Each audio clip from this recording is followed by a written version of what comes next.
fall within your recommendations.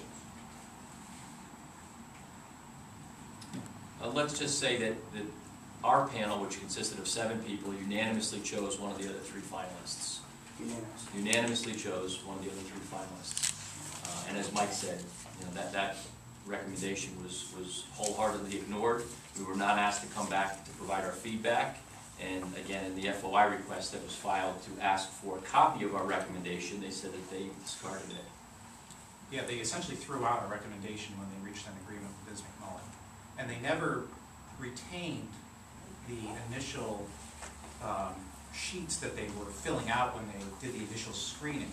So we don't know empirically how one candidate in the original 6 or 7, I don't even know how many they originally interviewed, measured up against each other. And one of the things that Mike and I have a problem with is the timing here. Our forum interviews of the 3 candidates occurred in mid-June.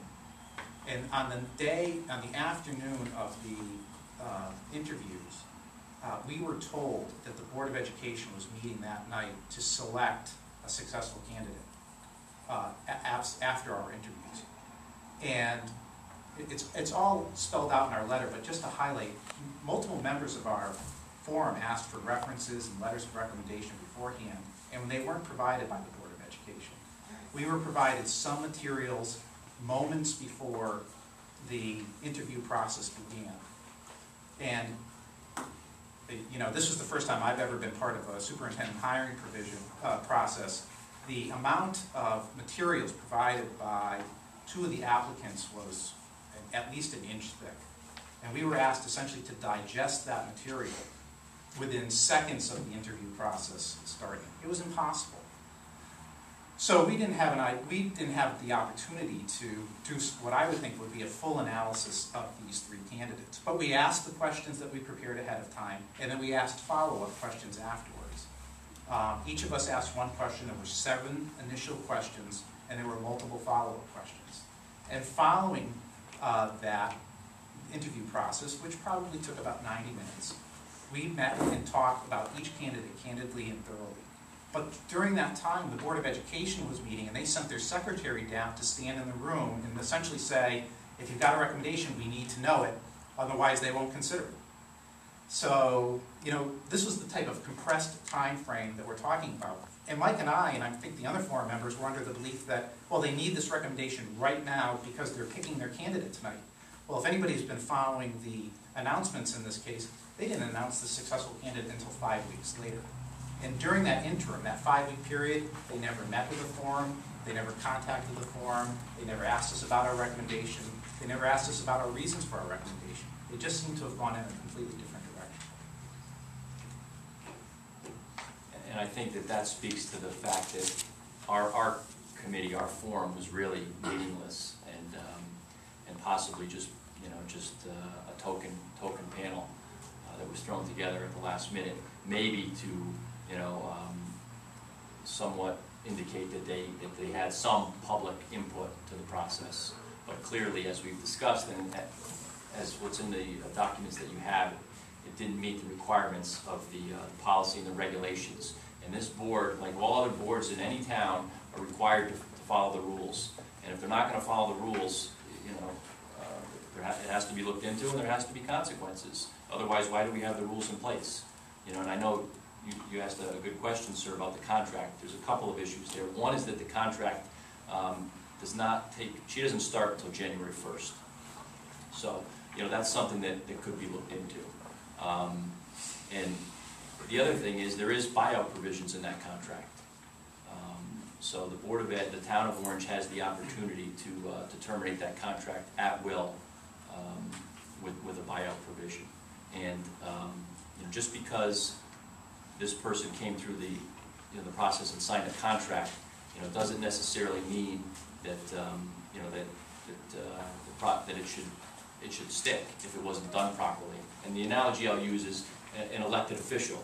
If you had a politician who was running for office and they were elected, and I'll say this as we come up along the silly season here, and the politician was elected, and the politician could be the next best thing since JFK, and you found out afterwards that the voting process was flawed, the candidate doesn't get to keep the position. I mean, you revisit it, and I think that's what needs to be done here. Speaking to the candidate, I have a question. I read the article in July about the announcement from the board. There was no quotes from the board about her expertise. What are her credentials? We have not been informed of her credentials as citizens, meaning she has been announced, she signed a contract. We don't know who her experience is. There's been no invite for us to get to know the new superintendent, the transition plan. Nothing's been announced, and they canceled the September meeting.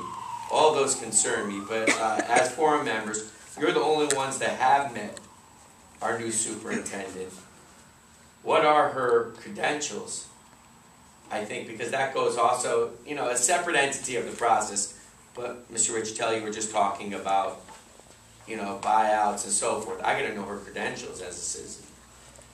Well, I'll start. Mike probably will want to fill on this more, but as I mentioned before, we weren't provided any documents regarding the candidates until the day of the forum interviews. There were 3 candidates. With regard to the other 2 unsuccessful candidates, we were provided a stack of information, references, resumes. One candidate had pictures from her classroom, et cetera, et cetera.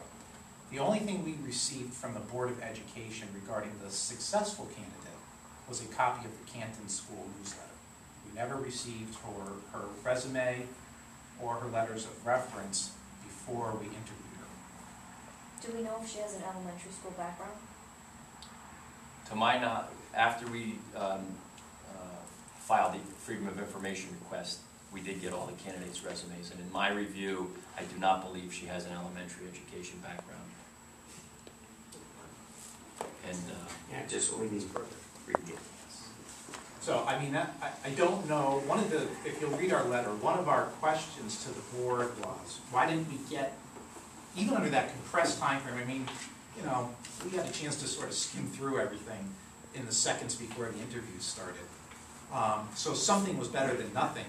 But one of the questions we had to the board that hasn't been addressed to us is why didn't we get the full package on the candidate who was ultimately successful here? Why did we only get a copy of the Canton School newsletter? We don't know the answer to that question. The board hasn't answered that question for us. We'd like to know. On the subject of experience, wouldn't elementary school background be a prerequisite for an elementary superintendency? Well, I have to tell you, I think that gets us back to the whole idea of a search committee. The search committee, if it had been properly formed, was supposed to meet with group. Before candidates were recruited and interviewed, one of the requirements of the search committee is to get out into the community and to have meetings just like this and say, what are you looking for in your next candidate? Or in your next superintendent? Elementary schools in Orange. Yeah. A lot of elementary school kids. Right. I mean, All of our elementary schools. right. For those of you who aren't aware, I mean, Orange's superintendent looks over 3 elementary schools and 1 kindergarten. Amity is a separate regional district with a separate They have their own superintendent. superintendent, correct? Right. And so one of the clear requirements of the search committee that was never formed here is prior to the interview process, at least this is how I read the rule, Mike, and I think you agree with me, is they're supposed to meet with various and disparate community groups, parents, taxpayers, citizens, to see what they're looking for in their next candidate, and to draw up those qualifications and then try to meet and match candidates who meet those qualifications. And I think that whenever we're talking about superintendents, a lot of what we hear is we're looking for elementary school background, especially in this town. Yes, ma'am. You and I spoke on the phone. I'm Robin Farrell. hi, nice to meet you. I was on the search committee that hired Wayne Sweeney, which is going back a while ago. In reference to what you just said, what we did was we went to the PTAs and talked to the PTAs. We didn't go to have any special meetings or anything, but we would go to the PTA meetings of the schools and talk to them. And we were involved in everything. We met all the candidates, we got all their resumes, we were involved in all the meetings, we talked to all the candidates. So we did follow the rules that had been set down. Just to compare that hiring process